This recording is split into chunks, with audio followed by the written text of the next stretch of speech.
Finally खुफिया Netflix पर release हो चुकी है। ट्रू स्टोरी से इंस्पायर्ड ये कहानी क्या स्लो पॉइजन है या सिर्फ पॉइजन है, फटाफट अभी का रिव्यू हम करेंगे विशाल भारद्वाज की खुफिया। देखो नेगेटिव्स बहुत सारे हैं, लेकिन सबसे पहले बात करते हैं पॉजिटिव। नंबर 1 डायरेक्शंस और set design. Vishal Bhardwaj sir की मूवीज यानी कि आप समझ लो मकबूल, हैदर, ओमकारा, कमीना, इन सारी मूवीज के अंदर आप ऑब्जर्व करोगे एकदम सिनेमैटिक विजुअल ट्रीट होती है। वैसे ही ये मूवी भी है कई पॉइंट पे एकदम जूम आउट करके पहले पूरा फ्रेम, ब्यूटीफुल फ्रेम दिखाया जाता है, उसके बाद धीरे धीरे जूम इन होता है। स्पाई थ्रिलर मूवी है तो छोटी सी छोटी बारीक चीजों पे ध्यान दिया है। अब बिकॉज छोटी सी छोटी चीजों पे ध्यान दिया है तो चीजें बहुत ज्यादा खींच ली जाती है, लंबी हो जाती है फर्स्ट हाफ में। और इसी पर से आते हैं पहला नेगेटिव। फर्स्ट हाफ के अंदर हर कोई इतना स्लो बात कर रहा है, इतना धीरे धीरे चल रहा है सीन, अरे इतना स्लो बात कर रहा है कि कुछ डायलॉग्स भी समझ में नहीं आ रहे। कुछ लोगों को लग सकता है कि ये थोड़ा आर्टिस्टिक है, लेकिन नहीं भाई, मेरे लिए बहुत स्लो था। लेकिन इसी स्लोनेस के अंदर हमें छोटे छोटे पैकेजेस में सस्पेंस मिलता है। वो है जब ये लोग कैमरा लगाते हैं इस पूरे घर के अंदर, प्लानिंग करते हैं और फिर प्लानिंग बराबर नहीं बैठती, कोई अचानक से घर में आ जाता है या फिर तब थोड़ा सा सस्पेंस बिल्डअप होता है कि लगता है गए भाई, अब पकड़े जाएंगे, अब नहीं बचेंगे ये लोग। और उसी सस्पेंस को 2-3 बार मूवी के अंदर रिक्रिएट किया जाता है। तब ऐसा लगता है कि अब मूवी ने पेस पकड़ा है वापस से। लेकिन भाई स्पाई थ्रिलर में गाने कौन डालता है? मूवी के अंदर 2 सॉन्ग्स है और वो इतना बड़ा टर्न ऑफ है, आपका जो भी बिल्डअप हुआ था मूवी के अंदर वो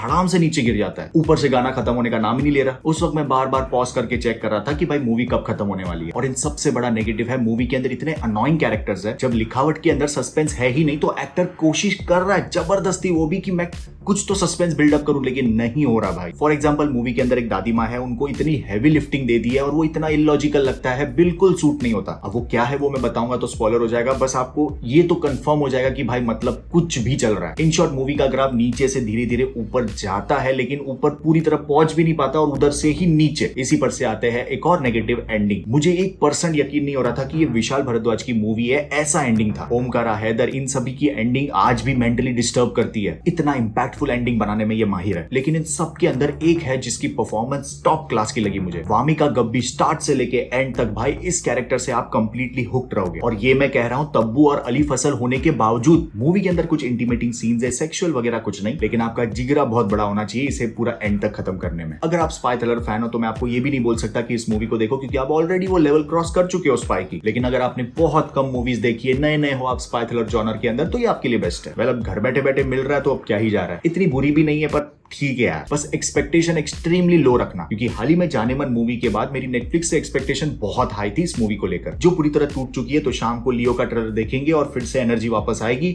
रिव्यू जल्दी आपके स्क्रीन पे होगा। Thank you so much, love you, take care, bye bye.